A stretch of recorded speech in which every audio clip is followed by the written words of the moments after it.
Holy shit. Oh my god. Oh fucking hell. Oh my god. This is the chapter I've been waiting for so long. This is literally the chapter I have been waiting for. Fuck. Shit. Okay. Right. We'll get into the review. This chapter is amazing. Absolutely exceptional. I can't even speak.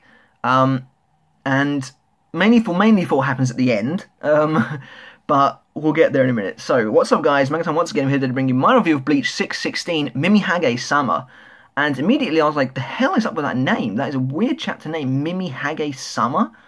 So, Sama implies, master, so it's something powerful, something that has, a lot of respect, so... But it starts off pretty much with the whole shit going down scenario that we've had going on for ages now. And Yhwach's like, it's impossible! Nothing you do can bring back the Soul King! And it's like... And everyone's just like, fuck.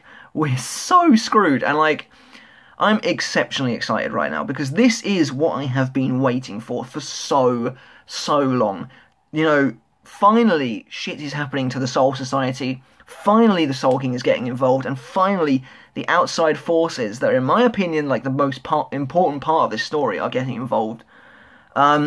So yeah, we see everyone just like, oh my god, we're screwed, and we even see the Soul King's eyes. And at this point, because there's a rushing notion, I was thinking to myself, the Soul King is definitely going to be using Ukitake for a vessel, like we predicted. What happens is actually very similar to that, but not quite right. However, before we get there, we finally get to see what Hueco is happening. And not really a lot that we can actually see. Shit's definitely going down, and Hollows appear to be running all over the place. But we don't actually see much more than that. They're obviously very scared. And then we see Keigo in the real world trying to use the TV, and apparently there's no earthquake warnings. Obviously that's because it's not happening from Earth. But it's nice to see Keigo and Mizuhiro again. It's nice to get their thoughts. Basically, Keigo's like, although it's minor, it's been going on for ages. Which does, lend credence to my idea that the Soul Society is... No, that the real world is experiencing less than basically everywhere else at the moment. Then we get a really nice little section, actually, which focuses on the Quincy reaction to things.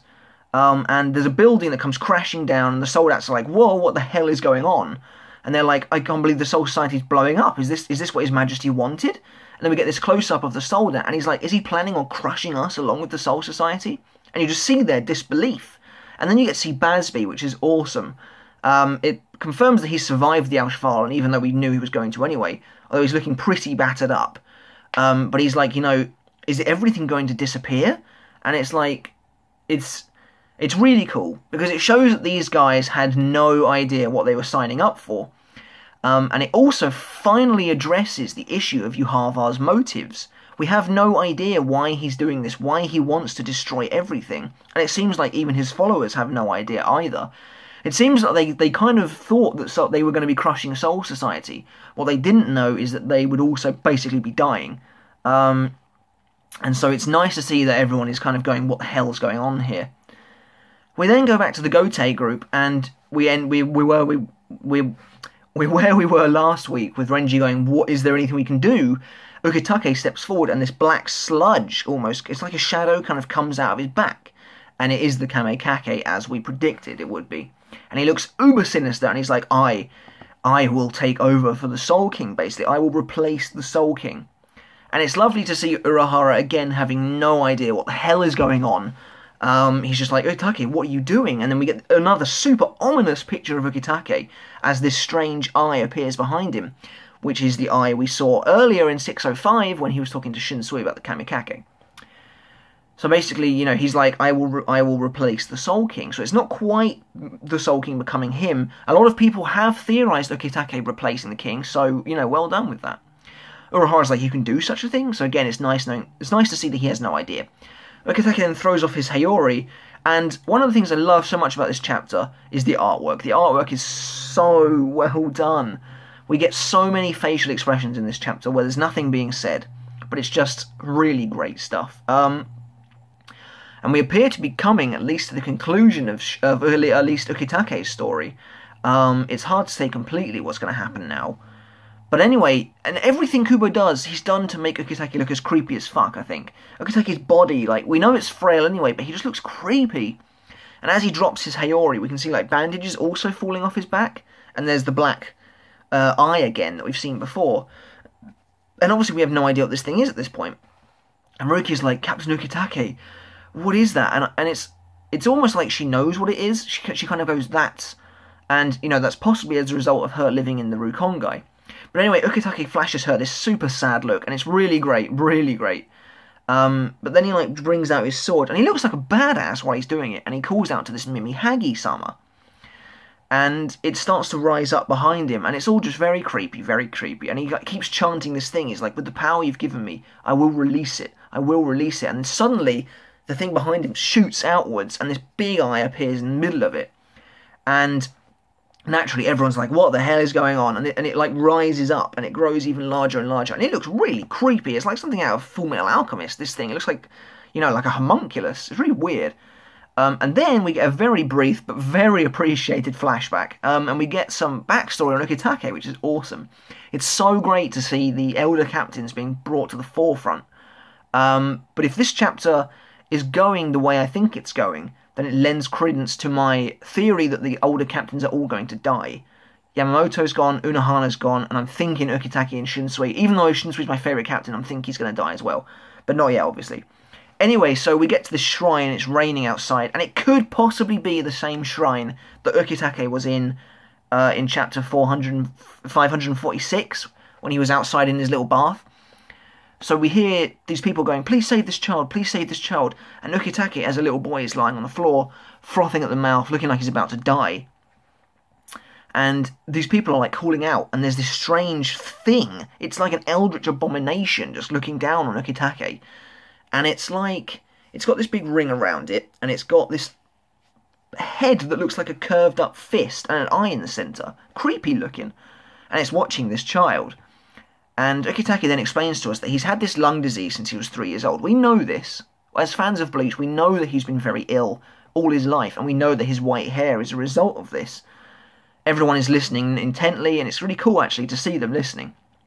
Ukitake says that he should have died when he was 3. That's interesting, we didn't know that. Shinji gives a really weird face. And it's really cool to see Kione and... no, that is Kotetsu. Kione and Sentaro, I think his name is, Kotsubaki, looking like really sad. So they obviously know what's going on because they were with Ukitake at that shrine earlier. And this thing is still building itself behind Ukitake. And Urahara finally actually has an idea of what's going on. He says that he's only ever heard the name Mimihage-sama before, but he's never seen it. And it's a god that was created by the people of an indigenous god, by the people on the outskirts of the East Rukon district. So Ukitake then reveals that the people of the 78th district of East Rukon believe that it's a single-eyed god, and it will protect those that are willing to sacrifice everything except for their own eyes. This is interesting, because as far as we know, Ukitake comes from a low-ranking noble family, so it's quite interesting to see that he lived out in the middle of Rukongai somewhere. I suppose this district could be nicer, but we do know that the further up these districts go, the worse they tend to get, and the 78th is quite far up. But still, you know, it's possible it was a nice area. The shrine looks relatively nice, so again, it's kind of hard to say. But at this point, it's really awesome to get this backstory. Really awesome. This is some crazy world building going on here. We had no idea that, like, the people of Rukongai had their own kind of gods. That also kind of implies that the Soul King, who's been revered as a godlike figure, maybe isn't a god to everyone, perhaps? Or it's possible that no one even knows about him unless you're a Shinigami. Either way, this god is bloody creepy. It's basically... we get a better picture of it, and it's basically a hand coming up through this coat, which has a big ring on it. And it is literally an arm coming out of this thing, and with an eye on it, so it's bloody creepy. The eye on it looks vaguely reminiscent to Aizen's wings when he was a hollow, but, you know. Ukitake then reveals that this god was a fallen god, and it's now enshrined as the Soul King's right hand. That reveals quite a bit to us. The Soul King doesn't have any arms, yet apparently Mimihage-sama is an arm. So he is literally the Soul King's right arm, which is bloody weird. So, like, this thing that it's wearing, is that the Soul King's sleeve? Detached from its body? The Soul King is weird. Again, I'm reiterating this every week. We need a bloody flashback. But I'm not even going to bother this week because this week was so good. Anyway, yeah, so this thing is literally the Soul King's right arm. This Mimi Hage-sama. And Urahara's like, shit. And basically, Ukitake says that... So it's possible, sorry, before I move on, because the Soul King's missing arms and legs, it's possible that his limbs also act as gods, which is really strange. But it will be interesting to see.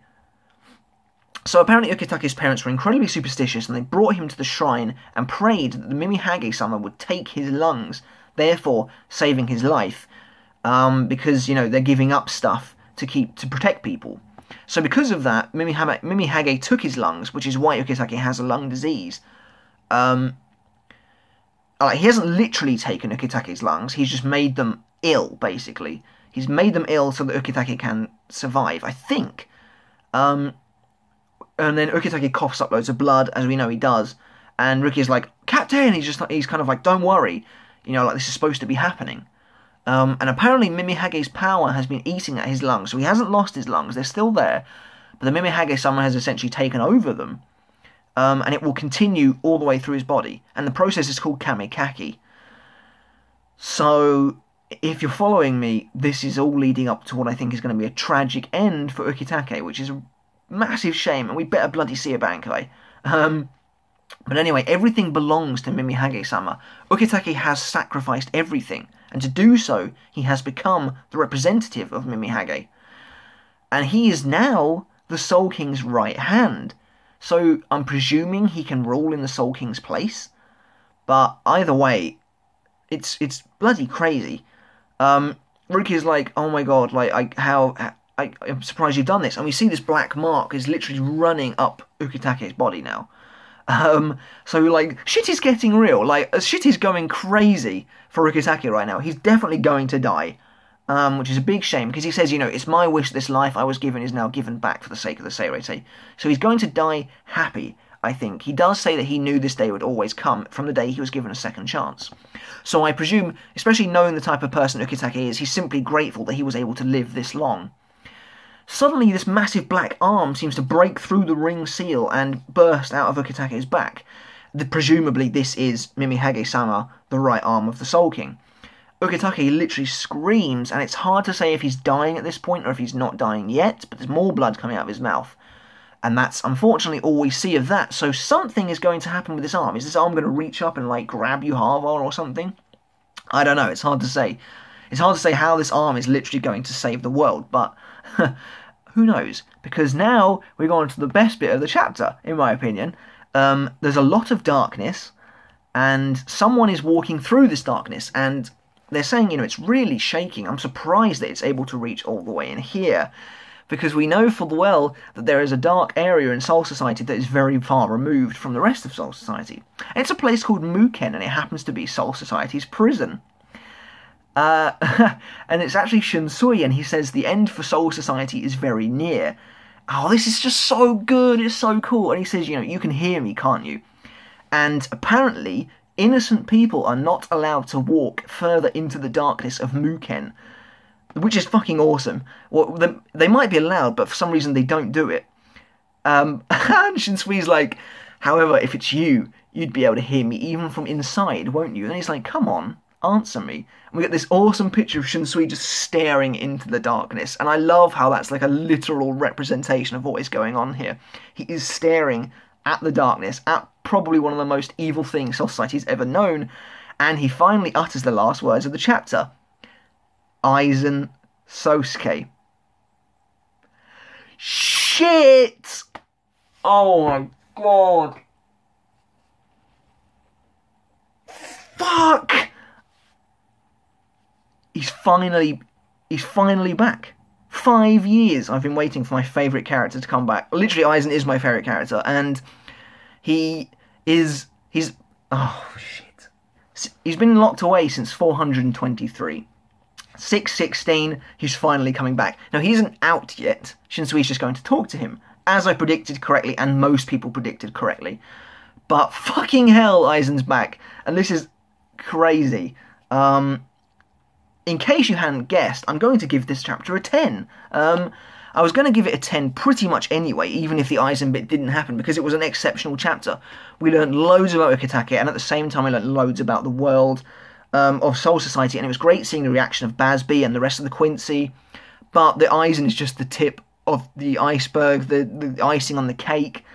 It's so great to see that Shunsui is going to talk to him, and if they actually talk next week, their conversation is going to be amazing, because Aizen's obviously a complete dick, and he's a master manipulator, but then so Shunsui, and Shunsui's got this dark side to him. Like, I thought it was interesting how Shunsui was like, we innocents can't step into the darkness, but I don't reckon Shunsui's that innocent. Still though, amazing chapter. I'm so happy that Aizen is back.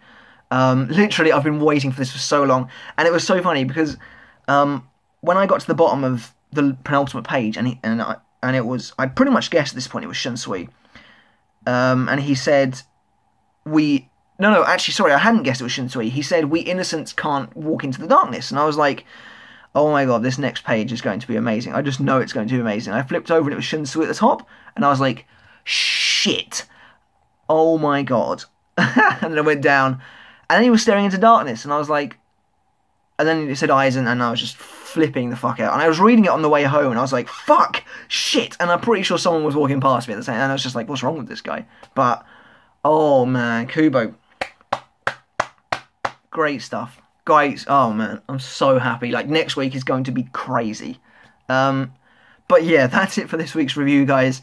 Let me know in the comments below, are you happy with probably Ukitake's fate? I think he's going to die. Are you happy with Aizen finally returning to the story? Or maybe you don't like Aizen because you're crazy and you want to just, hate him for some reason. Let me know in the comments below either way, whether you're happy with the events of this week's chapter. I'm giving it a 10 out of 10. It was just perfect to me. It was perfect. And I haven't given a 10 for a while, but if there's anything going to make me give a chapter a 10, it's Aizen coming back after 5 years of waiting. So, or about 5 years, something like that. So anyway, guys, let me know in the comments below what you thought. As always, give me a subscribe. That'd be super great. And give this video a thumbs up. It's very much appreciated. But until next week, guys. Until next week. Oh my god, it's going to be the longest week ever. I will see you next time. See you guys.